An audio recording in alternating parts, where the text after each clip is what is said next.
नमस्ते dear students, welcome back to the channel. मेरा नाम है निखिल सिंह और मैं एक मैकेनिकल इंजीनियर होने के साथ साथ एक टीचर भी हूं। तो आशा करता हूं कि आप सबने अपना ये जो थंबनेल है वो अच्छे से देख लिया होगा। तो नया नोटिफिकेशन आ गया है जिसके अंदर में हमारे पास में अब आ रही है रिवाइज्ड एडमिशन नोटिस।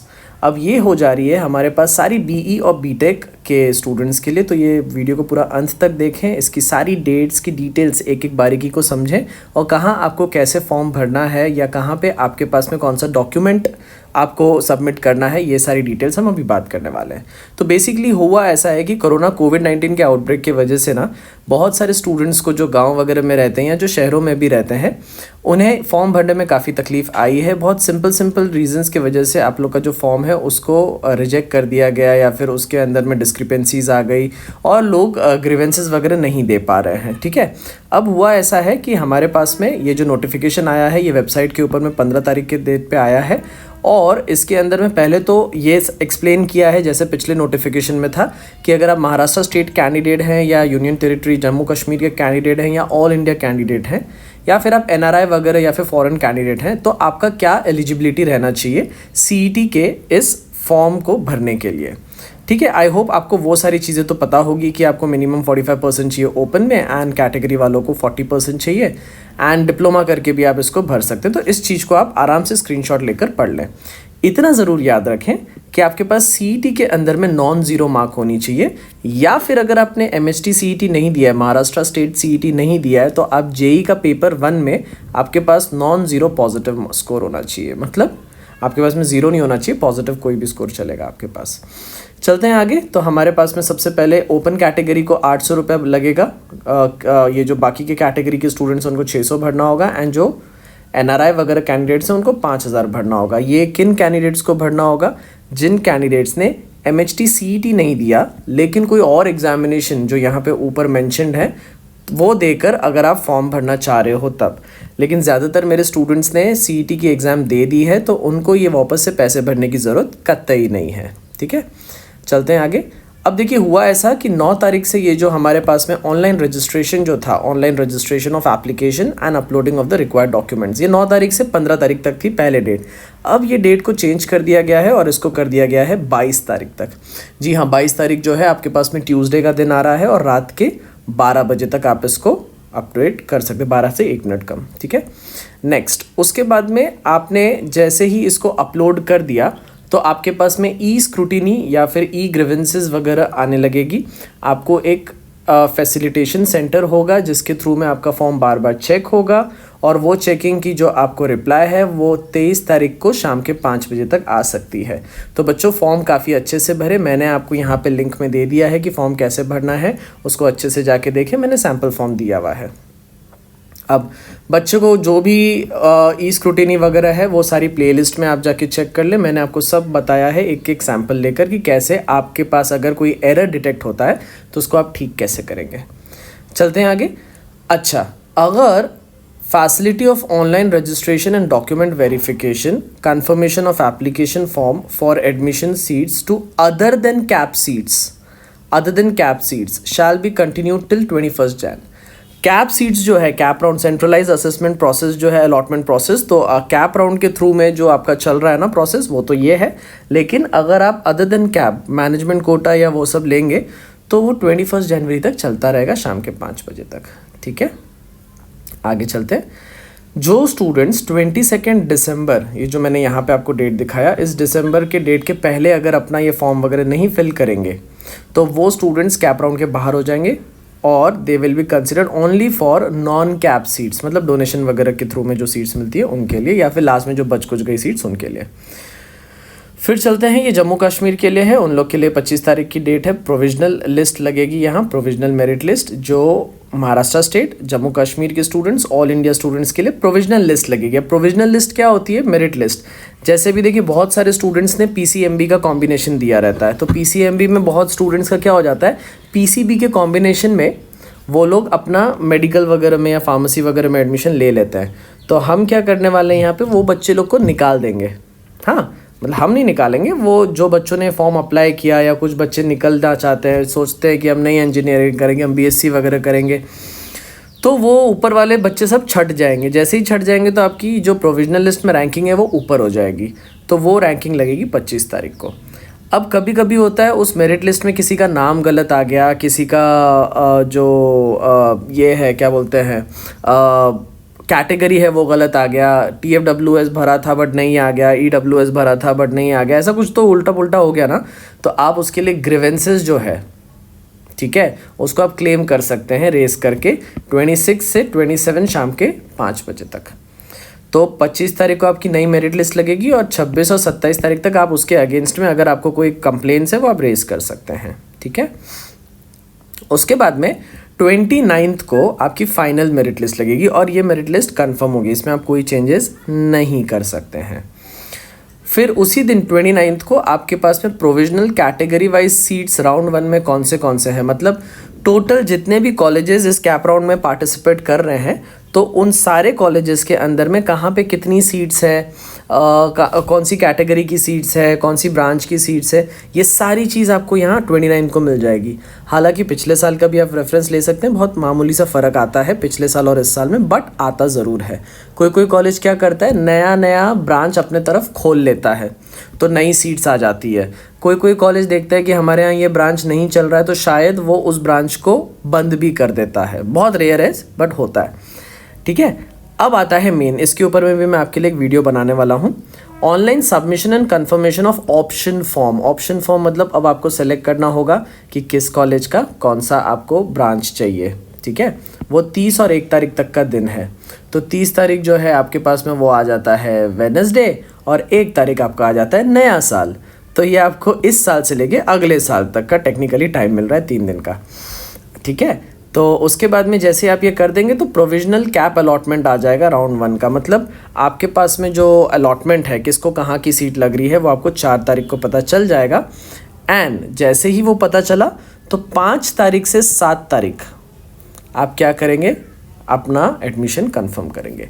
अब इसमें एक ग्लिच ये है कि जो कैंडिडेट जो भी लिस्ट कॉलेजेस का भरते हैं उसमें अगर सबसे पहला वाला कॉलेज लग गया ना तो आपको वो कंपलसरी वहाँ पे एडमिशन लेना होता है। अगर आप नहीं लेंगे तो आप कैप राउंड के बाहर हो जाएंगे, फिर आप डोनेशन वगैरह से जो चाहिए वो आप ले सकते हैं।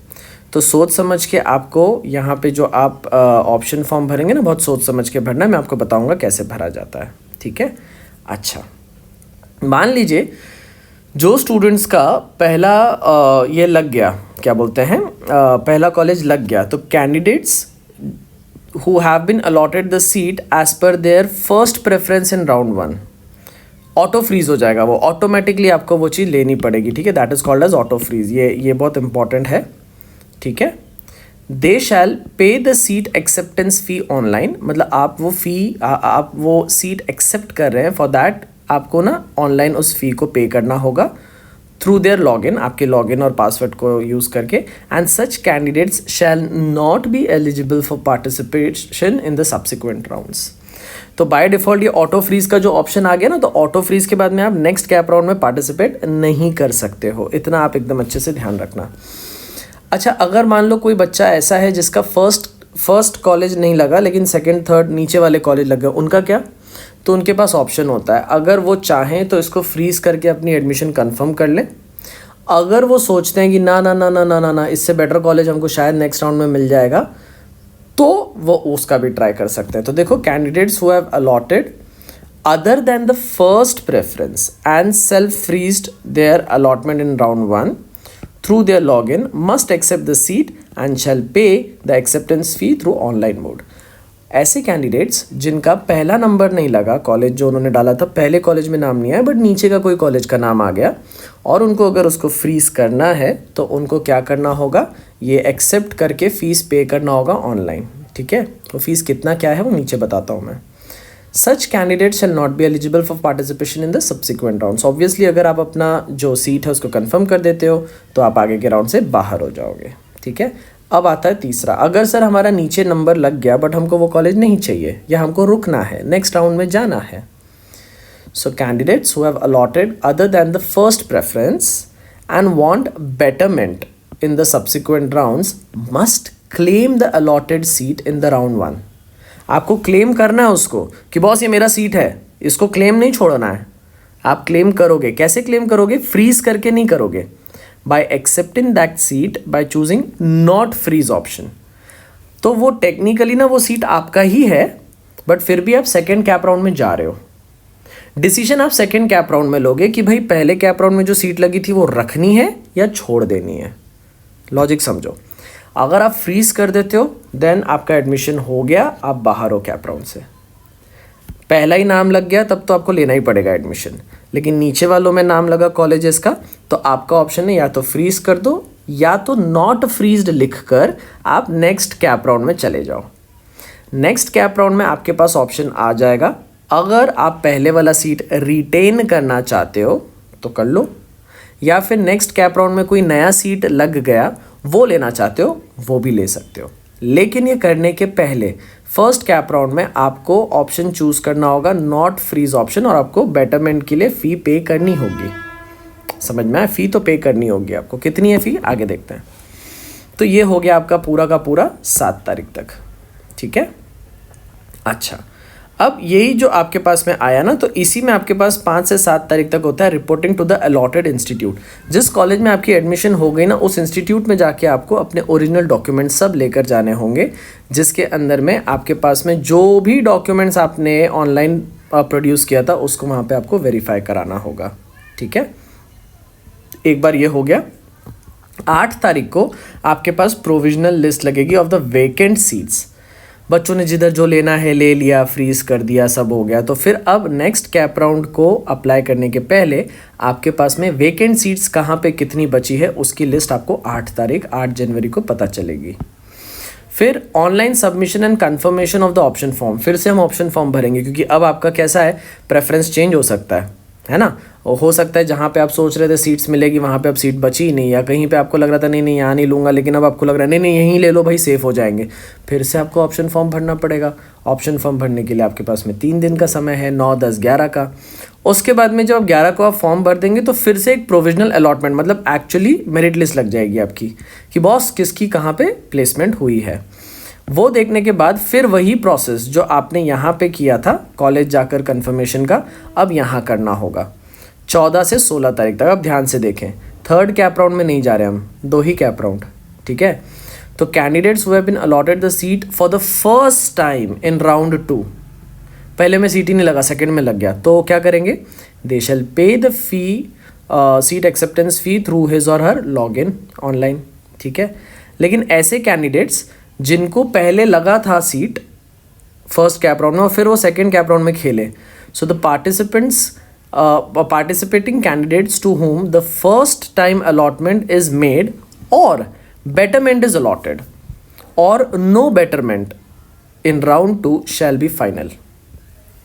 अब ध्यान से देखना, ये राउंड 2 में जो होगा ये फाइनल होगा। कोई कैंडिडेट्स का पहला जो लिस्ट में लगा था फर्स्ट कैप राउंड में, उसका जो रिजल्ट है वो सीट आपके पास है। अगर बेटरमेंट लग गया तो बेटरमेंट का सीट आप ले सकते हो या तो पुराना ले सकते हो, और अगर नहीं लगा तब आपको कोई चांस नहीं, तब आपको फिर आगे 3rd जो आएगा वो देखने वाले हैं। कैप राउंड नहीं होगा, वो फिर इंस्टीट्यूशन लेवल पे होगा। एकदम क्लियर रखें, फर्स्ट कैप राउंड की जो लिस्ट है उसमें नाम लग गया था, फिर भी आप इधर आ गए सेकेंड कैप राउंड में, तो वो सीट आपने सेव करके रखी है। सेकेंड कैप राउंड के रिजल्ट के बाद आप डिसीजन लोगे कि उसके साथ जाना चाहते हो या फिर बेटरमेंट कोई सीट लग गई है, या फिर आप दोनों भी नहीं, आप फिर कुछ तो मैनेजमेंट सीट वगैरह ही लेने वाले हो, तो ये आप तब करोगे। एक बार ये हो गया। उसके बाद 17 से 21 तक ये किसके लिए, for vacant seats if any at institute, the respective institute will complete the admission activity in the following manner. अगर कहीं पे खाली सीट्स बच गई जिस भी इंस्टीट्यूट में, आप इंस्टीट्यूट को तो भरना है और आपको भी एडमिशन चाहिए है, तो आप क्या करोगे, ये जो हर इंस्टीट्यूट अपना वेकेंट सीट्स, जो सीट्स खाली हैं उनको डिस्प्ले करेगा। हो सकता है न्यूज़पेपर में दे, एडवर्टीजमेंट वेबसाइट पे दे, या कहीं पे एडवर्टाइज़ कर दे। फिर वो आपको इनवाइट करेगा, जो बच्चे वहाँ पे क्लेम करना चाहते हैं उनको इनविटेशन जाएगा। इनविटेशन सॉर्ट ऑफ एक डेट देंगे इसके बीच में कि आप भाई आ जाओ एडमिशन ले लो।